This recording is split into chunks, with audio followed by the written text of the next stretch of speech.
الله وبركاته. الحمد لله لا يحصى الخلق ثناء عليه بل هو كما أثنى على نفسه. أعوذ بالله من الشيطان الرجيم. بسم الله الرحمن الرحيم.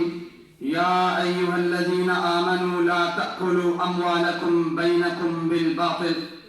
آسمان جلتی زمین پر نہیں آنے والا، آسمان جلتی زمین پر نہیں آنے والا، اب کوئی اور پیغمبر نہیں آنے والا. پیاس کہتی ہے ریت کو نچوڑا جائے، اپنے حصے میں سمندر نہیں آنے والا. تو پکارے گا تو اے سہلے حرم آئیں گے، پر اڑاتے ہوئے نصرت کے علم آئیں گے. اب ابابیل کی مانند ہم آئیں گے. یہ الگ بات ہے، یہ الگ بات ہے کہ تعداد میں کم آئیں گے، یہ الگ بات ہے.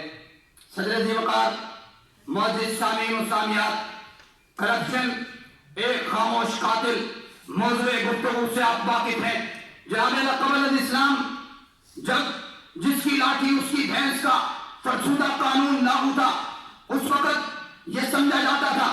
لیکن بعد میں جب اسلام کا دورہ ہوا، اسلام کا سورج طلوع ہوا، کائنات کے نبی نے، پیغمبر کائنات نے اصول وضع کیا. کوئی گورے کو کالے پر کوئی فضیلت نہیں. پیغمبر کائنات نے 10 ہجری کے موقع پہ خطبہ حجۃ الوداع ارشاد فرمایا، کہا یا ایھا الناس، اے لوگو، ان ربکم واحد، تمہارے سب کا مالک ایک ہے. وان اباکم واحد، تم سب کا باپ حضرت آدم علیہ السلام ایک ہے. لا فضل لعربی علی عجمی ولا لعجمی علی عربی ولا احمر علی اسود ولا اسود علی احمر الا بالتقوی. کسی گورے کو کالے پر، کالے کو گورے پر، اچھے کو برے پر، حضرات عربی کو عجمی پر، عجمی کو عربی پر کسی کو کوئی فضیلت نہیں. لیکن افسوس کی بات یہ ہے کہ تلک الایام نداولها کے اصول کے تحت جب زمانہ بدلا، ہم نے اسلامی قدروں کو پامال کیا تو کرپشن جیسا ناسور ہمارے معاشرے میں آیا. حضرات اس نے بھی وہی کام کیا جو آکاش بیل نے کیا. جس زرد بیل کو درختوں کے اوپر لٹکا دیا جائے تو وہ درختوں کو جکڑ کر ان کے خون کو چوس لے. حضرات اسی طرح کرپشن نے بھی معاشرے میں خاموش قاتل ثابت ہوئی. حضرات علامہ اقبال نے کہا تھا، اے طائر لا ہوتی اس رزق سے موت اچھی جس رزق سے آتی ہو پرواز میں کوتاہی. اور اب الحمدللہ تعالی ان مجالسوں کے عوض اب پاکستان کے بچے بھی جا اٹھے ہیں، پاکستان کے بوڑھے بھی جا اٹھے ہیں، پاکستان کے جوان بھی جا اٹھے ہیں. اب وہ دن گئے کہ تنہا تھا میں انجمن میں، وہ دن گئے کہ تنہا تھا میں انجمن میں. اب یہاں میرے راستہ اور بھی ہیں. اب یہاں پہ ایک جملے غفیر اس بات پہ نوحہ کنار آہو بقا ہے، کس بات پہ کہ کتاب زیادہ رہے گی کب تک، کبھی تو آغاز باب ہوگا. جنہوں نے بستی اجاڑ ڈالی کبھی تو ان کا حساب ہوگا. اور حضرات یہ کرپشن خاموش قاتل کیوں نہ ہو، اس نے وہی کام کیا جو کام سود نے کیا.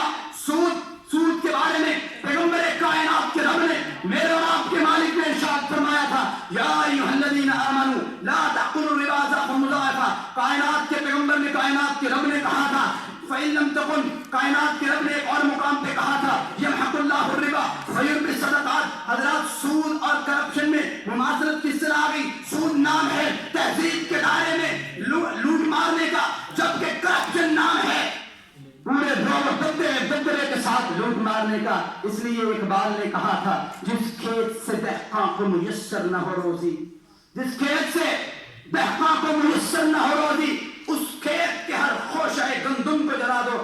حضرات جناب والا گزارش یہ ہے کہ جس قوم میں بدعنوانی کا چال چلن ہو، جو قوم اپنے ناجائز امور کو جائز کرنے کے لیے سریعام تحائف کی صورت میں رشوتیں بھرے بازاروں میں بھتے وصول کیے جائیں، جس قوم میں ایک معمولی سے افسر کے سامنے نوٹوں سے بھرے ہوئے بریف کیس کو رکھنے کے باوجود گفتگو میں شائستگی کو لازمی تصور کیا جائے، اور ایک 18 اسکیل کے ہیڈ ماسٹر کے سامنے، ہیڈ ماسٹر کے سامنے اس کو تحقیر آمیز جملوں سے نمائش کرنے کے لیے ایرا گھیرا ہر کوئی اپنے آپ کو تر امتیاز سمجھتا ہو، تو بتلاؤ ایسی قوم میں، اس ملک کی قوم میں کرپشن خاموش قاتل نہ ہو تو اور کیا ہو. حضرات اب سوال یہ ہے، مجھے اور آپ کو اپنے ملک سے کرپشن ختم کرنا ہوگی. اور ختم کیسے کرنی ہوگی؟ گھر کی دہلیز سے لے کر، گھر کی چوکھٹ سے لے کر ایوان بالا کی در و دیوار تک. پھر میں اپنے آپ کو اس چیز کا احساس دلواتے ہوئے کہہ دینا چاہتا ہوں کہ میں اپنی طرف سے اپنے ساتھ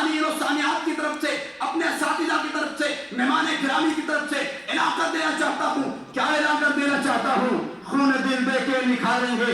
رخ پردے گلاب ہم نے گلشن کے تحفظ کی قسم کھائی ہے. اور ہاں اگر جمع ہو میری قوم کے جسور و خشور، قلندری میری کچھ کم سکندری سے نہیں.